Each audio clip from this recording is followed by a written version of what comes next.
Today on Locked On Phoenix Suns, in their Summer League debut, the Summer Suns looked lifeless against the Golden State Warriors on Saturday night. So is there hope for rookies Ryan Dunn and Oso Ighodaro to show a little more, or is this just what it's going to look like in Las Vegas?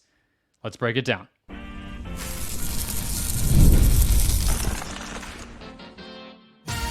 You are Locked On Suns, your daily Phoenix Suns podcast, part of the Locked On Podcast Network, your team every day.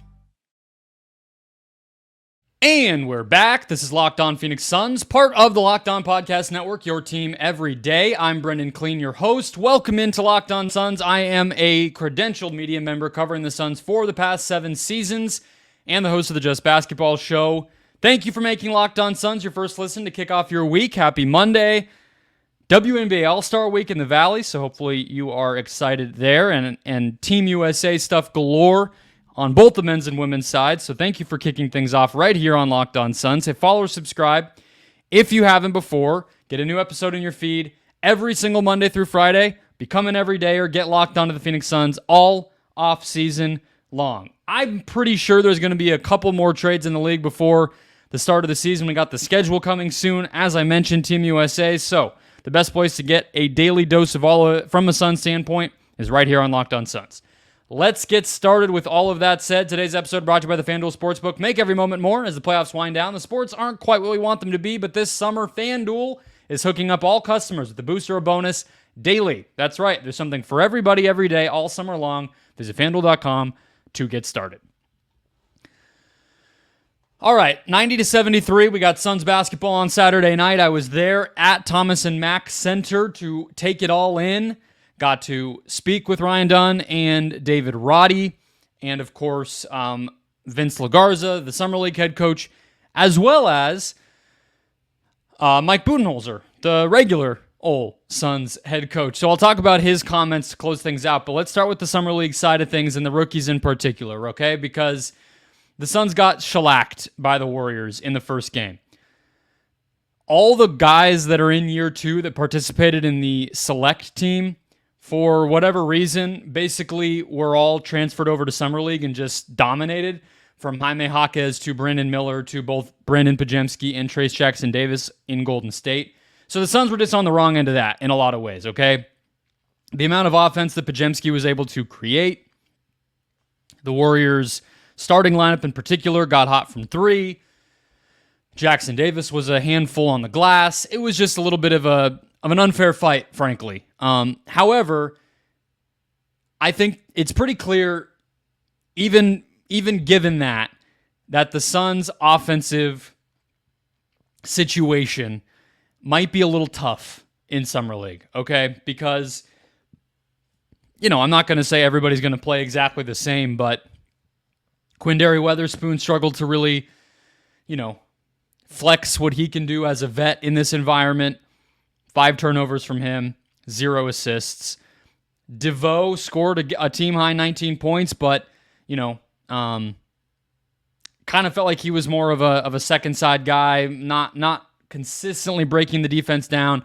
Boo Buie did not have a great game. I know people were excited about him. So just some of the guard play and the ability to create offense wasn't really there. Post-game, the Warriors, the coach, Vince LaGarza, and some of the players said that the Warriors switching was a problem. But, it might be one of those situations where the Suns defensively might have some good moments.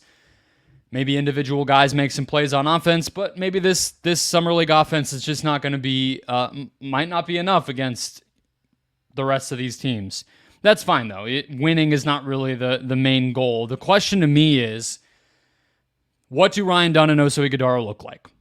And is this, how can they get the most out of this situation, right? Because you could talk about David Roddy running a little bit of point guard, defending the best player at times in this game. Jalen Bridges, nice looking stroke, had a 3 go down, had a couple of offensive rebounds, looked physically, kind of comfortable just with his length and his size.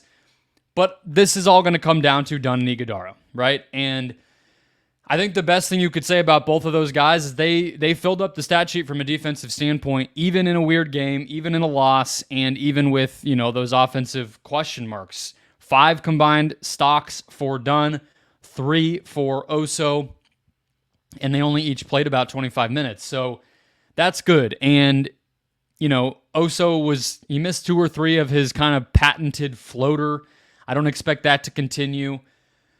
Dunn was taking the threes when they were there. Fourth quarter, one of the 3-point attempts was a pull-up. That's not really his game necessarily, but they're still showing flashes. And at the end of the day, both guys are players, in my opinion, that are best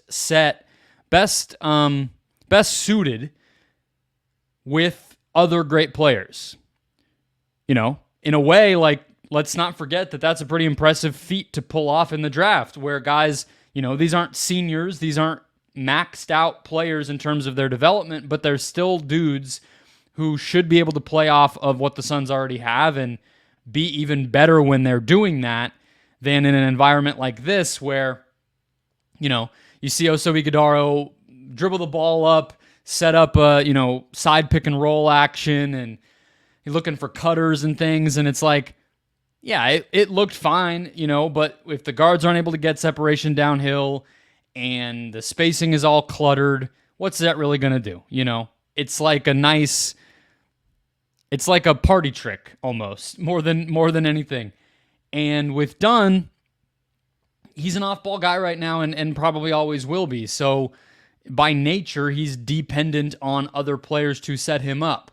There needs to be space for him to cut through. There needs to be, real structured offense where he might be able to crash the offensive glass, for instance, or, ideally you're not going up against, a guy like Podziemski consistently and, relative to the competition, let's say. Obviously, Podziemski at the NBA level is not even the best you're looking at, but maybe in a better world,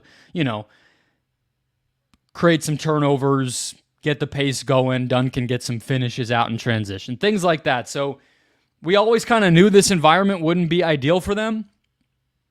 This sort of just backed it up.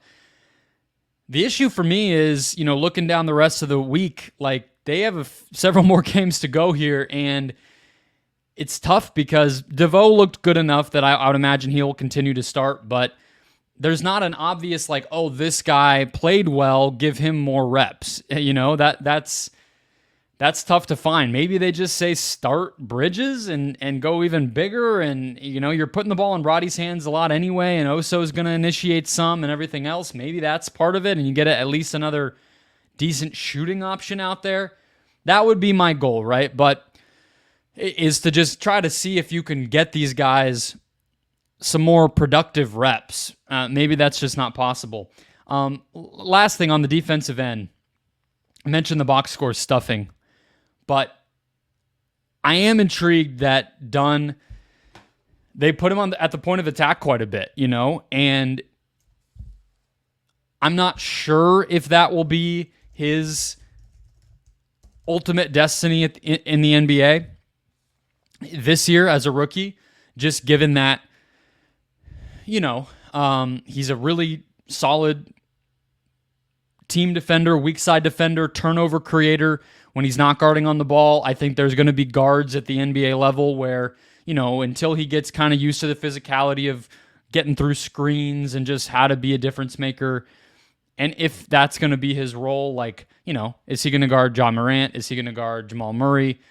Maybe not. Those are difficult types of things. Maybe more likely is, he matches up with Memphis. Maybe it's, Bane a little bit off ball or something like that, or. But I like that they're trying it. That's what Summer League is for. It might sound stupid for me to say using Dunn as an on-ball defender is some sort of reinventing the wheel, but I'm talking about defending smaller players, defending guards, somebody like Podziemski, for instance. I don't imagine that, let's say a Warriors bench unit where Podziemski's kind of the primary playmaker, even if Dunn's on the court, not positive that'll be his role, right? So this is going to be a valuable opportunity to see if he's ready for that. Maybe he will be, and I'll be wrong, and it'll just be there from the start. But if not, then it's nice for him to at least have these opportunities to develop that, get used to it, get comfortable. I mean, I asked him post-game. He said the predictable thing of just what was the biggest difference. He said the speed of everything. And so, I guess in closing, like, I want the offense to flow and look a little bit better so those guys can get some reps on that end. Defensively, they might be trying some different things than they're used to, but at the end of the day, this is valuable no matter what. They have the Thunder on Tuesday. Ousmane Dieng will be in there. AJ Mitchell will be in there. I believe Dylan Jones will be in there. The Thunder always have some interesting players on their Summer League roster. Keontae Johnson, who they've kept around here, as well as Buddy Boeheim as a floor spacer. Didn't realize he was on that team. So another test, and we'll see what they do. All right. The other thing that happened since I last recorded while I was in Las Vegas, Nevada for the Las Vegas Summer League was Josh Okogie getting a bag. I will tell you why that contract is going to be such a fascinating thing to watch this season and next summer. Coming up next. First, today's show brought to you by the FanDuel Sportsbook. The summertime means not the level of sports we're used to. As the playoffs end around all of the major sports and even the soccer tournaments are over now, there's just not enough sports. But FanDuel is letting you keep the sports rolling whenever you want this summer. All you got to do is open the app and dream up bets anytime you're in the mood. And this summer, FanDuel is taking it even further. They're hooking up all customers with a boost or a bonus daily. That's right. There's something for everybody every day all summer long. So head over to FanDuel.com and start making the most out of your summer. FanDuel, official sports betting partner of Major League Baseball. Alrighty, let's keep it rolling here. Josh Okogie making $7.6 million guaranteed this season, $8.3 non-guaranteed next season. So he gets a 2-year, roughly $16 million contract. The Suns were able to use his early bird rights to give him a pretty significant raise off of the deal that he signed with them last summer. Okogie is tied for the second longest tenured Suns player, which is just a fun fact that is insane to say out loud. And I always just, let's put it in perspective. Him and Damian Lee, having been going into year 3 in Phoenix, are tied for the second longest tenured Suns player behind Devin Booker. Number 4 after those two and Book is Kevin Durant, who has been here for a grand total of 1.5 seasons. So that's where we are. It's nice to see Okogie just stick around from that standpoint. Energy guy, fan favorite, interesting player. I think I wasn't really committed. My opinion on bringing him back, I wasn't dead set that it was a necessity or a need, just given that, we know what he is.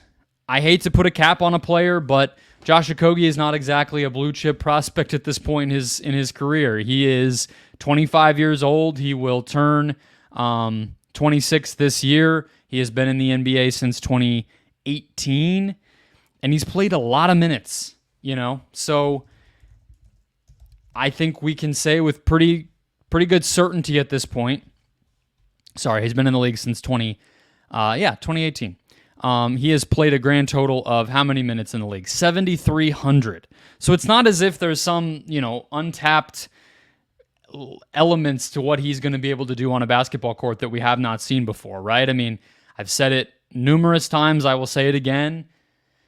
It's not even just the jump shot for me with Josh. It is the fact that, he is barely in the positive. Well, no, I guess barely is a little bit disrespectful. He is a fine playmaker in terms of just delivering the ball where it needs to go, but obviously not some sort of advantage-creating passer. He is a very, very below-average finisher, given the vertical, explosive leaping ability and athleticism that we know he has. And you add the jumper in there, and the fact that he's only 6'4", so he's not going to be somebody who you can consistently, trust to even get a ton of offensive rebounds necessarily and all that kind of stuff. He's a good offensive rebounder for how big he is, but again, it's different than being 6'11". So it just makes it very, very difficult to ask him to be a positive contributor on the offensive end. And not even just him being a positive contributor.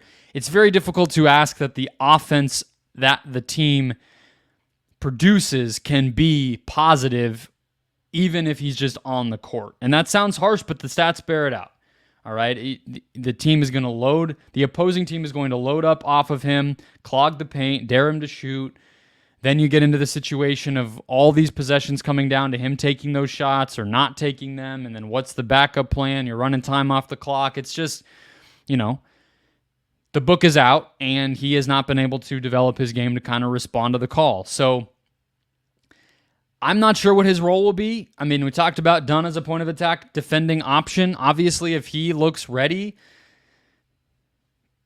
you're talking about a very low bar on the offensive end for Dunn to clear. So even if he's not any sort of positive on offense either, at the end of the day, like, you got two negatives, you might just play the younger one, the bigger one. It's a little reductive, but that might just be the calculus. I look at the rotation right now, right? It is the starting five that we saw all last season. We don't know if Grayson will return to the starting lineup, but he will be back for sure. Royce O'Neal, that's 6. You obviously are going to see Monte Morris and Mason Plumlee play. That is 8 with a guard, wing, and big all off the bench already. I would expect that Bol will get a better a shot ahead of anyone else left that I have not said, given his production down the stretch run of last season and his versatility and value on the court. So that gets you to 9. I don't think Oso starts the season in the rotation. I don't think Roddy is looking like that'll be the case. Nasir Little is an option. Damian Lee, of course. It's probably one of those two guys or Okogie for that final 10th rotation spot, assuming Bud even plays 10 guys. So that brings us to the real value of the deal, right? And I'm a few days late to this. If you pay attention to the NBA, we all kind of know what contracts like this tend to mean. Jock Landale, for instance, got one from Houston last year where they probably know, hey, our team's getting a little young. The only big contracts we're going to have are these Brooks and Van Vliet deals where we don't really want to trade those guys. They're also really big contracts. We need something in the middle. We saw the Suns do this with Royce O'Neal, with Grayson Allen. Those guys, had a market, so it wasn't quite the same. But I think we can say that the biggest reason the Suns did this deal, given that it is way more than any other team would have likely given Josh Okogie. I mean, you think 2 years ago, Josh was 2 years younger and couldn't get more than a minimum. Gets another minimum last year, where he became, in a vacuum, an $8 million player. Of course, it didn't happen. He's getting this money because the bird rights say so and because the Suns have the ability to use this as a trade piece. The same way that the Rockets will look at that with Landale so that they don't have to trade Jabari Smith in their deals and whatnot. So the part of this that I guess intrigues me, aside from like, does Josh play this season, but from that contract and trade standpoint, is this sort of slots in right where, a touch below where Royce O'Neal's deal is and a touch above Nasir Little. Do they have somebody in particular in mind? Did they just want to give Okogie kind of the most that he could and then go from there and see if it can get you something? It's just, considering they already have Little on the books for even longer, maybe that's it, right? Maybe the ability to use a salary that, maybe it's not that much different than Little's deal, which you already had as an asset, but now the receiving team is going to see it as a more appealing option because he can go out and then they can just decline his contract, right? I'm not sure of the rules on that. I know that sometimes there are some intricacies as far as the league trying to weed out what is kind of a loophole with all of that, where you give a player that bloated contract, cap dork people in the league, like to not like sources. I'm not trying to tell you I talked to a bunch of cap guys. Content people, media folks like to call that, a walking trade exception. Somebody on a really big contract that is, D'Angelo Russell as another example, right? So in Los Angeles, that's kind of what Okogie's sitting with, is he is a shorter term deal, but he gives the Suns an opportunity to upgrade with some picks or whatever if they choose to, and we'll see if he plays. It was a shocker to see that contract go through. KJ Martin in Philadelphia got something very similar. But at the end of the day, with the limitations that are put on these teams that are, in whether it's utilizing some of the mid-levels that hard caps you, or now obviously the losing of the exceptions in the first place, if you're over these aprons, teams are kind of boxed in where if you happen to be on a team for a couple years and you're a player in the NBA and they can pay you more than they could pay anybody else, right place, right time, that might just happen. So it's hard to blame Josh or the Suns here, frankly, and they kind of made the most of a situation that wasn't ideal, and now they might have another asset at their disposal with his contract going forward. Maybe he's the 10th man. Maybe he gives us some fun highlight plays to enjoy here in Phoenix. But until then, this is going to be a player that gets talked about in trades more than anything else. All right, before we get out of here, Mike Budenholzer's comments deep in a back room during halftime of Suns Warriors on Saturday night. I'll tell you the two things that stuck out the most from Coach Bud's comments coming up next. First, today's show brought to you by eBay Motors. Passion, drive, and patience. The formula for winning championships is also what keeps your ride or die alive. eBay Motors has everything you need to maintain your vehicle and level it up to peak performance. Whether that's a supercharger, roof rack, exhaust kit, LED headlights, and beyond, whether you're into speed, power, or style, eBay Motors has you covered. With over 122 million parts for your number one ride or die, you'll always find exactly what you're looking for. And with eBay's Guaranteed Fit, your part is guaranteed to fit your ride every time or your money back. Because with eBay Motors, you're burning rubber, not cash. With all the parts you need at the prices you want, it's easy to make your car the MVP and bring home huge wins. Keep your ride or die alive at ebaymotors.com. Eligible items only. Exclusions apply. eBay Guaranteed Fit only available to U.S. customers.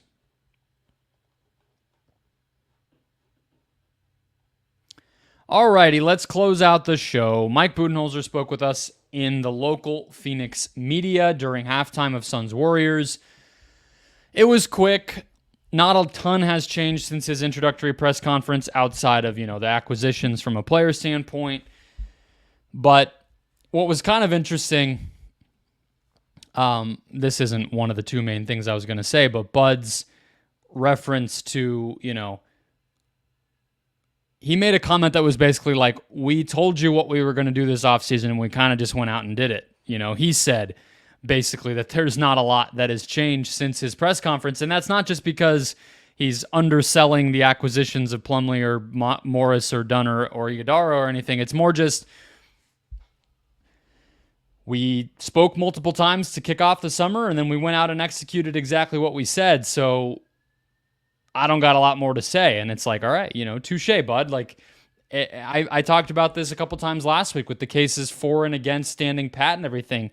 In May, Ishbia and Jones came out and said exactly what they were going to do, which was basically to run this thing back, and that's what they did. So Bud expressed a similar sentiment as introductory press conference. He said the players on the roster, the opportunity to go compete for a championship is why he took this job, and he kind of is sticking to that, like if he didn't think the starting lineup with beyond the big three was good enough, or felt like the second apron was going to be too prohibitive in order to ever get better, he probably doesn't take this job. So I thought that was interesting. But he did say, from the standpoint of the acquisition of Morris, that the steadiness and the kind of reliability is going to be really big. Everybody likes to joke in basketball, right? That saying is always like the coach's favorite player, or maybe the guy he's hardest on at the same time is always that backup point guard. That's going to be what Morris is. Although at times he will also be, a closing point guard, not just a guy who comes in and plays 12 minutes a night, but, there might be games where he plays 30 and is in the closing lineup, orchestrating and just kind of settling this Suns team into place. So Bud was just basically raving about that, somebody who can get everybody organized and just, run stuff, be the floor general, be smart out there, and that'll go a long way in making sure this team's half-court offense, their late-game offense, their turnover problems are a lot better than they were last year. The other final point from Bud that, he of course did not, it was question and answer. It's not like he brought these things up on his own, but he was asked by Dwayne Rankin of the Arizona Republic about Kevin Durant's health. Probably don't need me to remind you, but of course, KD is out with this calf injury at Team USA camp. He was, I believe on Saturday, the rumors or reports were already that he was expected to miss Monday's game in Abu Dhabi. I believe it's against Team Australia. So, Kellen Olson from Arizona Sports was at Team USA camp. He spoke with Durant one-on-one. He said that he expects KD is going to be just fine. Everything Steve Kerr has said would indicate the same thing. But this is we're basically at a week now, and it appears that that Durant is not really practicing. He will miss now his second straight exhibition game, 5 days after the last exhibition. So this was not some sort of back-to-back where they're just, putting him on ice for the week and get back to it whenever the next one comes along. These are 5 days apart in different cities for something that is supposed to be nothing. So to bring it back to Bud, one comment he made that was interesting to me that I would kind of want to know more about is he referenced that the Suns medical staff has been involved. Now, I genuinely just caught my ear. I don't know if that's what that means. I don't know if that matters. But it did, I guess my line of thinking is just, is that normal? Obviously, we just saw Kawhi Leonard go back home because the Clippers were working with Team USA and his reps to kind of, back off of what would have been a pretty grueling summer for a player who's very injury prone and ended last season sidelined with an injury yet again. So teams do get involved, but, is it because it's a more significant thing that he's being looked at by the Suns, or would that always happen? Is it just because they, the whole team's kind of here for Summer League or in Vegas for Summer League, so why not just meet up with Durant and catch him after practice if it's all happening at the same time as everybody's in town anyway? I don't know. But, if Steph turns an ankle and ices it for 15 minutes and comes back into practice, I don't think the Warriors medical staff's getting a call for that, And obviously Team USA has its own medical staff. That goes without saying. So just interesting that Bud kind of slid that in there and that this continues to linger. I don't, none of this is to say any sort of speculation about what the injury is or if it's a pull or a tear or this or that. No idea. But they're just saying soreness, which can sometimes just be a placeholder, while they figure out what's going on or, they try to come up with a full diagnosis and a prognosis for the return of the player before they want to say specifics. I don't know. We're just kind of in this gray area right now, this uncertain moment where, Durant's health is significant for his ability to go out and win another gold medal. Pretty unprecedented run with Team USA that he's had. It obviously affects, you don't want your best players to get hurt during the summer, so the Suns would clearly have a role to play there, and we'll see, But it hasn't gone away as quickly as those initial reports would have indicated, and Bud saying the comment about the Suns getting involved is just another data point. Nobody wants Kevin Durant to be hurt. Hopefully he's rested and plays the next exhibition, goes to Paris, and this was all just a blip.